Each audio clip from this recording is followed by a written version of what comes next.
Um chinês que tenha vivido a década de 1940 dificilmente imaginaria que seu país seria hoje uma potência global com uma influência determinante sobre a política e a economia do resto do planeta. Naquela época, a China era um dos países mais pobres e isolados do mundo, destruído por uma guerra civil. As décadas seguintes trariam enormes mudanças políticas, sociais e econômicas que gerariam riqueza, mudariam toda a cadeia produtiva global e ficariam marcadas por muita repressão e desigualdade. E isso transformaria não só o país, mas o mundo nesse século. Sou Camila Veras Mota, da BBC News Brasil, e o avanço acelerado da China é mais um capítulo da nossa série 21 notícias que marcaram o século XXI. Nesse início de terceiro milênio, a China viu seu PIB se multiplicar por 10 até os atuais 15 trilhões de dólares, fazendo daquele país pobre dos anos 40 a segunda maior economia do planeta, a apenas alguns anos de distância de ultrapassar os Estados Unidos, como apontam muitas projeções. Vem da China quase 1/3 de toda a produção manufatureira do mundo, e o apetite chinês por matérias-primas como soja e minério de ferro faz do país o maior parceiro comercial do Brasil. Mas para explicar essa trajetória, precisamos voltar 7 décadas no tempo.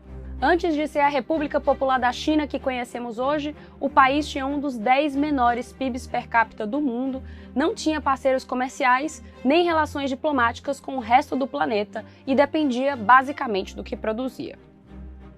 Os anos 1930 e 40 foram de intensos conflitos.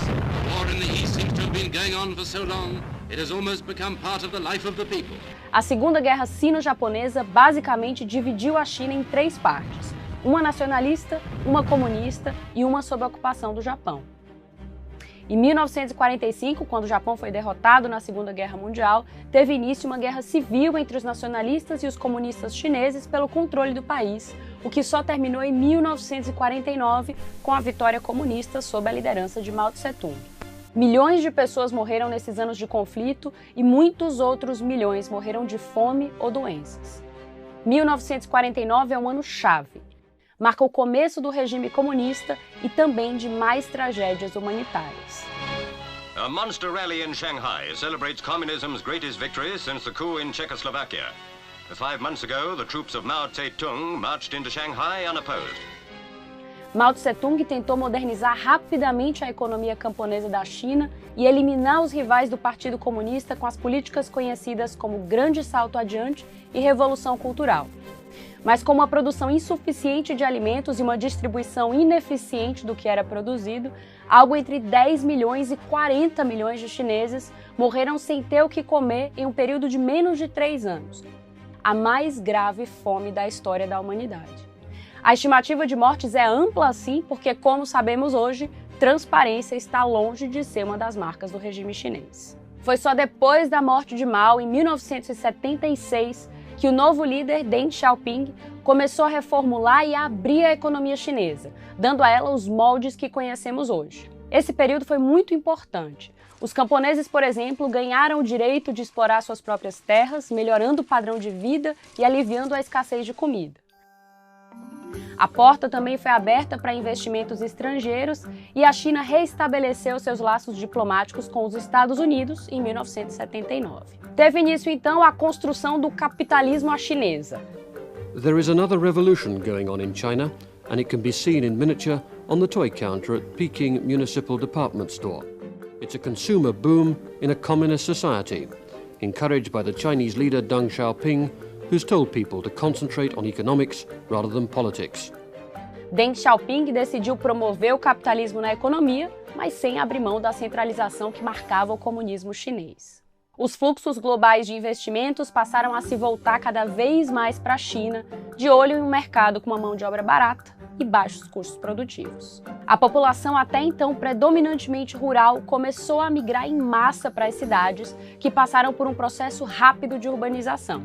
O gigantesco êxodo rural faria com que a população urbana do país passasse de 191 milhões em 1980 para 691 milhões em 2011. Como resultado de todo esse processo, a China cresceu rapidamente ao longo dos anos 90 e se integrou ao mundo. Um marco dessa integração foi a entrada em 2001 para a Organização Mundial do Comércio, que regulamenta o comércio entre países. A China começa a reduzir barreiras e tarifas comerciais, Com custos mais baixos de produção, os fabricantes chineses de roupas, brinquedos e equipamentos eletrônicos ficaram extremamente competitivos. Não demorou para que neste século XXI, os produtos made in China estivessem por toda parte. O crescimento da economia veio acompanhado da modernização das cidades chinesas. O primeiro trem de alta velocidade chinês começou a operar em 2008 entre Pequim e Tianjin. Em 2019, segundo a rede de notícias estatal chinesa CGTN, o país tinha mais de 35 mil quilômetros de linhas de trem que viajam até 350 km por hora.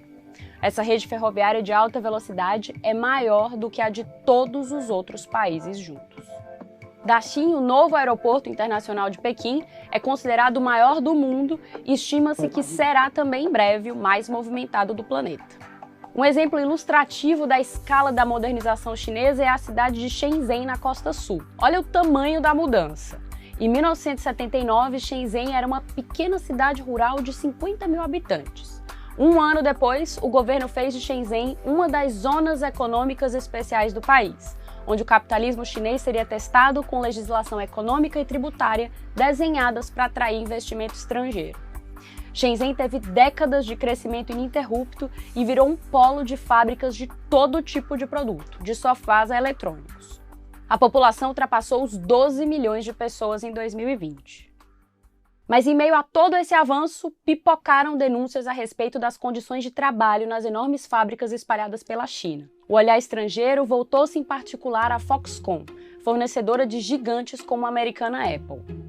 Em junho de 2006, o jornal britânico The Mail on Sunday investigou a produção de iPods na unidade da Foxconn em Shenzhen e expôs as péssimas condições de trabalho dos funcionários, que incluíam desde jornadas diárias de 15 horas e salários irrisórios. O que inicialmente pareciam ser casos isolados virou uma crise. Em 2010, ao menos 10 trabalhadores da Foxconn em Shenzhen cometeram suicídio.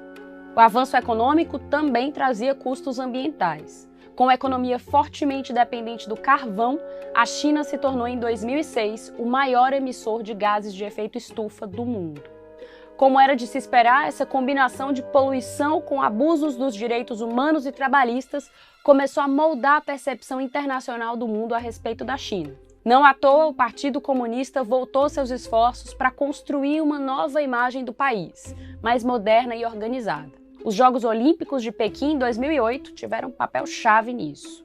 Depois de meses de tensos preparativos, incluindo protestos em favor da independência da província do Tibete durante a passagem da tocha pelo país, a China realizou uma cerimônia de abertura vista por 1 bilhão de pessoas.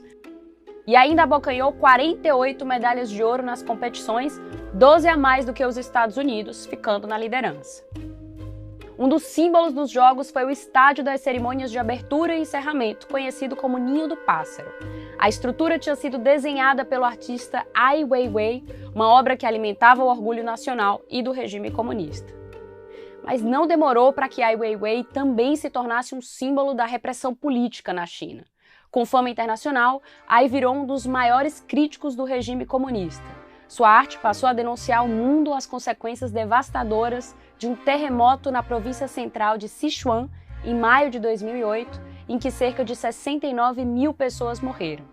O número inclui aí mais de 5 mil crianças soterradas pelos prédios de suas escolas que sucumbiram ao tremor. O episódio expôs um escândalo de corrupção na estrutura do governo.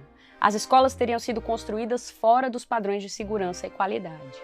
Ai Weiwei contou que foi censurado pelo governo chinês, teve seu estúdio demolido e passou um período preso até migrar para a Europa, onde vive atualmente. Essa faceta repressiva do Partido Comunista Chinês, aliás, tem sido vista em vários momentos de sua história. Desde o massacre de milhares de estudantes que protestavam por democracia na Praça da Paz Celestial em 1989, até a mão de ferro com que são tratadas as minorias étnicas como os uigures e o duro controle sobre a internet no país. Se até aqui a gente falou de mudanças internas na China para acomodar seu crescimento econômico, é importante lembrar que a influência externa de Pequim também cresceu exponencialmente, principalmente na África e na América Latina. Desde os anos 2000, a China aportou dinheiro a centenas de projetos em mais de 20 países africanos, como Nigéria, Angola e Quênia. Alguns projetos são grandes obras de infraestrutura, como ferrovias e portos, que facilitam o escoamento das matérias-primas de que a China tanto necessita. Outros são a exploração de petróleo e gás e extração de minérios, principalmente ferro, cobre, urânio e cobalto. E no Brasil? Nas 2 primeiras décadas do novo milênio, o Brasil recebeu um enorme volume de investimento direto chinês para comprar empresas de setores como energia, distribuição de água, infraestrutura e mineração. Empresas petroleiras chinesas arremataram diversos lotes nos leilões de campos de águas profundas na costa brasileira. Em 2019, a China respondia por mais de 65% de todo o saldo comercial da balança brasileira. A vasta expansão chinesa em quase todos os cantos do mundo despertou críticas de que o governo usa esse poder econômico para fortalecer sua posição geopolítica global e, segundo críticos, também obter benefícios em fóruns supranacionais como a ONU. O novo papel da China no mundo também criou focos de rivalidade com outra grande potência global, os Estados Unidos. Aqui vou fazer um pequeno parênteses com uma breve história da relação entre esses dois. Os Estados Unidos haviam apoiado os nacionalistas na Guerra Civil Chinesa que eu mencionei lá no começo do vídeo, que perderam a disputa para os comunistas. Os países ficaram em lados opostos durante a Guerra da Coreia, um apoiando o Sul e o outro o Norte em plena Guerra Fria. Foi a chamada diplomacia do ping-pong que aproximou os dois países novamente em 1971, culminando em uma famosa visita do presidente Richard Nixon à China no ano seguinte e anos mais tarde na normalização dessa relação. Ainda assim, a tensão sempre existiu, e nas últimas décadas essa tensão se concentrou principalmente na esfera comercial. A avalanche de produtos baratos chineses criou, a partir dos anos 2000, um déficit na balança comercial americana, ou seja, os Estados Unidos passaram a importar da China muito mais do que a exportar para lá. Isso gerou insatisfação entre parte dos americanos que associavam o fechamento de fábricas e a perda de empregos no país à terceirização da produção americana para a China. A retórica de que a China estaria roubando empregos dos americanos foi explorada pelo ex-presidente Donald Trump ainda na campanha eleitoral em 2016. Our jobs are fleeing the country. You look at what China is doing to our country in terms of making our product. They're devaluing their currency and there's nobody in our government to fight them. Já no poder em 2018, Trump impôs tarifas sobre importações vindas da China, que respondeu com sobretaxas a produtos americanos. Uma guerra comercial entre as duas maiores potências globais. Um balanço da consultoria americana China Briefing de agosto de 2020 calculou que até aquele momento os Estados Unidos haviam imposto tarifas sobre importações chinesas que valiam 550 bilhões de dólares. Pequim, por sua vez, havia tarifado um total de 185 bilhões de dólares em produtos americanos. Em janeiro de 2020, Trump e o vice-premier chinês Liu He assinaram a primeira fase de um acordo para gradualmente desescalar a guerra comercial. Trump também investiria contra a China em outras frentes. A gente vai explorar aqui duas delas: o caso da empresa de tecnologia chinesa Huawei e a pandemia do coronavírus. No caso da Huawei, Trump pressionou países ao redor do mundo, inclusive o Brasil, a rejeitar a tecnologia chinesa para a internet de quinta geração, o 5G. Trump alegava haver riscos de segurança, acusando a Huawei de facilitar a espionagem chinesa, algo que a China sempre negou. Um dos países que cederam à pressão americana foi o Reino Unido, proibindo que suas empresas de telefonia comprassem novos equipamentos da Huawei a partir de 2021. No Brasil, o presidente Jair Bolsonaro inicialmente disse que atenderia ao pedido de Trump e também excluiria a Huawei dos planos de 5G do país, o que não aconteceu. No fim das contas, embora a empresa não tenha participado do leilão de 5G em novembro, por não ser uma operadora de telefonia, ela poderá ser fornecedora de equipamentos para as operadoras que venceram o certame. Agora vamos à pandemia. Donald Trump culpou diretamente a China pelo SARS-CoV-2, coronavírus que foi identificado pela primeira vez em um mercado da cidade chinesa de Wuhan e se espalhou pelo mundo. We have waged a fierce battle against the invisible enemy, the China virus. Durante meses, referiu-se ao coronavírus como o vírus da China e disse que o país asiático pagaria um preço alto pela pandemia. Seu sucessor, Joe Biden, mudou completamente a abordagem dos Estados Unidos no que se refere à pandemia, mas manteve um tom crítico com a China. Sob Biden, os Estados Unidos se tornaram o primeiro país a dizer que a China comete crimes contra a humanidade e genocídio contra a população uigur, majoritariamente muçulmana que vive no noroeste do país. As denúncias apontam que milhões de uigures sofrem com prisões arbitrárias, esterilização forçada e repressão religiosa. Por enquanto, porém, nem as denúncias nem as críticas à China têm abalado o poder crescente do atual presidente chinês, Xi Jinping, que comanda o país há quase uma década em uma era de nacionalismo, expansionismo e também autoritarismo. Nesta década, o PIB per capita chinês avançou de 4.600 dólares para 10.400 dólares em 2020. Em novembro de 2020, o governo chinês anunciou ter acabado com a pobreza extrema no país. Segundo Pequim, 93 milhões de pessoas tinham sido retiradas da pobreza desde 2013. Mas isso é contestado por muitos especialistas que argumentam que a China inflou esses números usando parâmetros incompatíveis com os do Banco Mundial para mensurar a pobreza extrema. Além disso, a desigualdade social continua sendo um problema grave no país, a ponto de uma das principais políticas de Xi Jinping ser a da prosperidade comum. Na prática, essa política tem se traduzido em combate à sonegação de impostos pelos mais ricos e ao acúmulo de riqueza pelos bilionários. O objetivo é encurtar a enorme distância entre os chineses mais ricos e os mais pobres. Xi Jinping também tem liderado uma aposta chinesa na geração de energia limpa. Em setembro de 2020, Pequim anunciou seu plano de reduzir o total das emissões de dióxido de carbono até 2030. A promessa é de que até 2060 a China atinja a chamada neutralidade de carbono, ou seja, não emita mais carbono que a quantidade absorvida por florestas, solo ou oceanos. Mas ambientalistas e críticos dizem que isso não está acontecendo na velocidade necessária para manter o aquecimento global dentro de limites aceitáveis.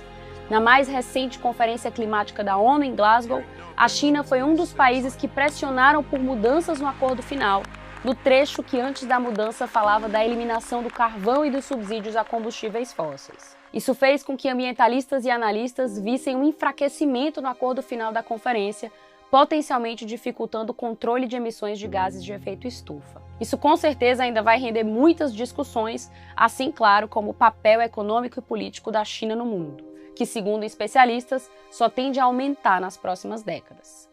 Eu fico por aqui para assistir a outros vídeos da nossa série 21 Notícias que Marcaram o Século XXI. Visite o nosso canal no YouTube que tem uma playlist lá com todos os episódios. Obrigada e até a próxima.